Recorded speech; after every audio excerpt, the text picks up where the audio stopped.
ব্যক্তি সাফল্য পাওয়ার জন্য প্রথমে লক্ষ্য স্থির করে, তারপর পরিকল্পনা করে, তারপর পথে চলে। আর সব সময় এই চেষ্টাই করে থাকে যাতে তাতে সবচেয়ে কম বাধা আসে। এই পথে কোথাও কোনো চড়াই না আসে, কোনো উতরাই না আসে, কোনো খাদ না আসে। আর এখানেই সবচেয়ে বড় ভুল করে ফেলে। কিভাবে? ভাবুন, এক সোজা সরল পথ আপনাকে কোথায় নিয়ে যাবে? এক সরল সাধারণ স্থানে। সেখানে তো যে কেউ পৌঁছতে পারে, তাতে বিশেষত্ব কি আছে? ভাবুন, যদি আপনার পথে বাধা থাকে, বিঘ্ন থাকে, বিপত্তি থাকে এবং তার ওপর এক শিখরও থাকে যা আপনার জন্য অপেক্ষা করছে। সাফল্যের সেই শিখর যেখানে কেউ সহজে পৌঁছতে পারে না, যা হলো বিশেষ। তাই নিজের জীবনে যখনই সমস্যা আসবে তাকে ভয় পাবেন না, মুখে হাসি নিয়ে তাকে স্বাগত জানান। আর সাবধানে থাকবেন, যদি আপনার পথে কোনো বাধাই না আসে, তাহলে এর দুটোই অর্থ হয়। হয় আপনি নিজের লক্ষ্য সঠিক বেছে নেননি, নয় আপনি রাস্তা সঠিক বেছে নেননি। রাধা রাধা।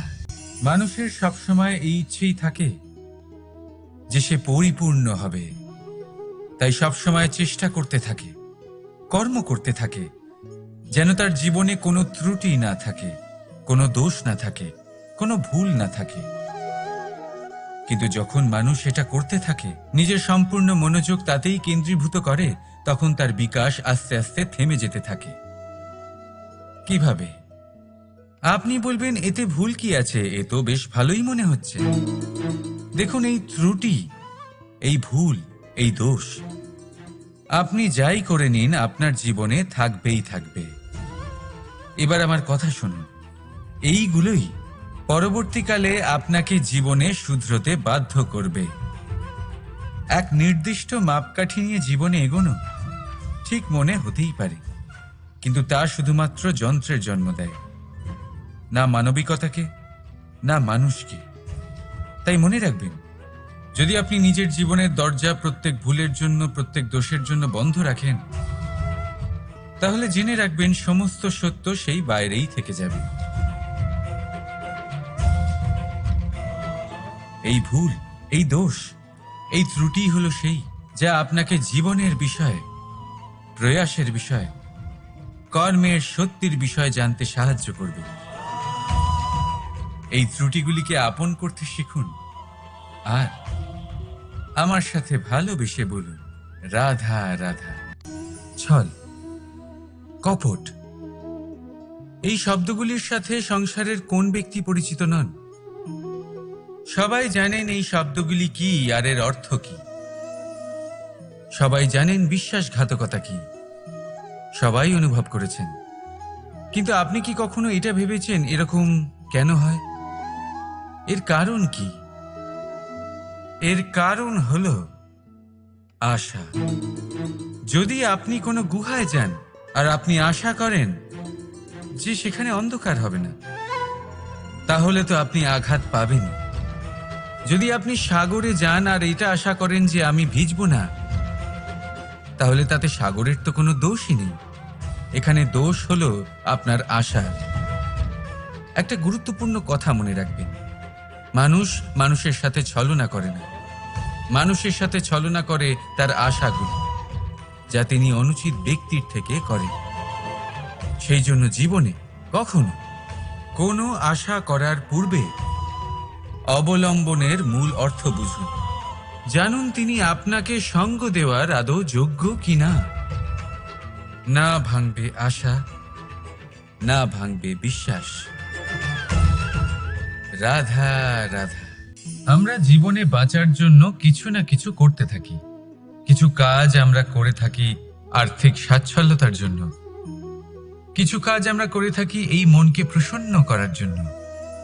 কিন্তু আমাদের মধ্যে বেশিরভাগ মানুষ এই ভেবে ভেবে চিন্তার মধ্যে থাকেন যে কোনো কাজ আমরা যা ভেবেছি সেটা সেভাবে ঠিক হলো না, বা এই কাজ সম্পূর্ণ হলো না, বা কাজের পরিমাণ দেখে দুশ্চিন্তা করতে থাকেন।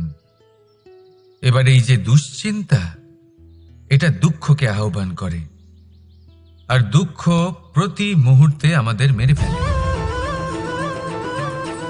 তাহলে ভাবুন, এ কি সত্যি? কাজের পরিমাণ কি আমাদের সত্যি সত্যি মেরে ফেলতে থাকে? কখনোই নয়। বুঝুন একটা গুরুত্বপূর্ণ কথা, আজ পর্যন্ত এই সংসারে যত মহাপুরুষ এসছেন, ওনাদের কাছেও ততটাই সময় ছিল যতটা আজ আপনার কাছে আছে। তত ঘন্টাই ছিল, তত মুহূর্তই ছিল।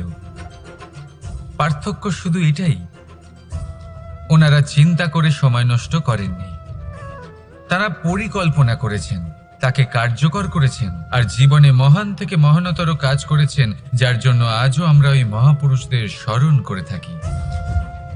একটা গুরুত্বপূর্ণ কথা মনে রাখবেন, কাজের পরিমাণ কখনো আমাদের মেরে ফেলে না, কাজের দুশ্চিন্তা আমাদের মেরে ফেলে।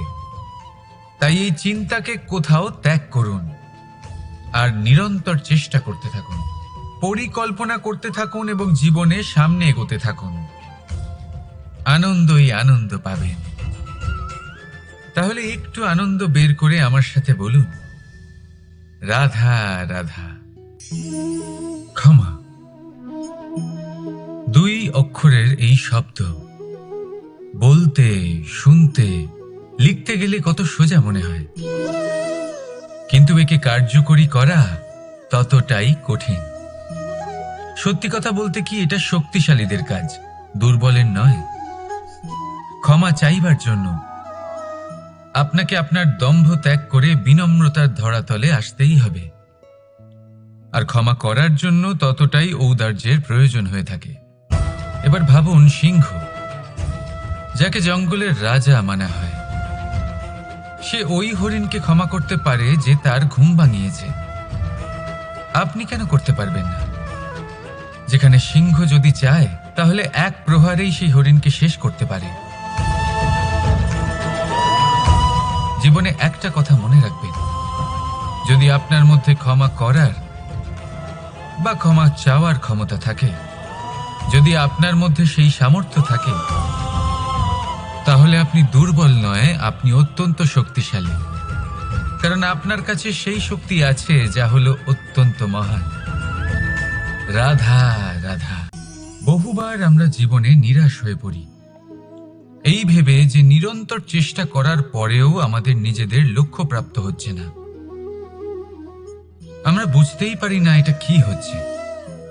অনেকবার এরকম মনে হয় যে সেই লক্ষ্য যা আমরা চাইছি, সেই স্বপ্ন যা আমরা দেখেছি, যার জন্য আমরা নিরন্তর চেষ্টা করেছি, আমরা হয়তো তার যোগ্যই নই।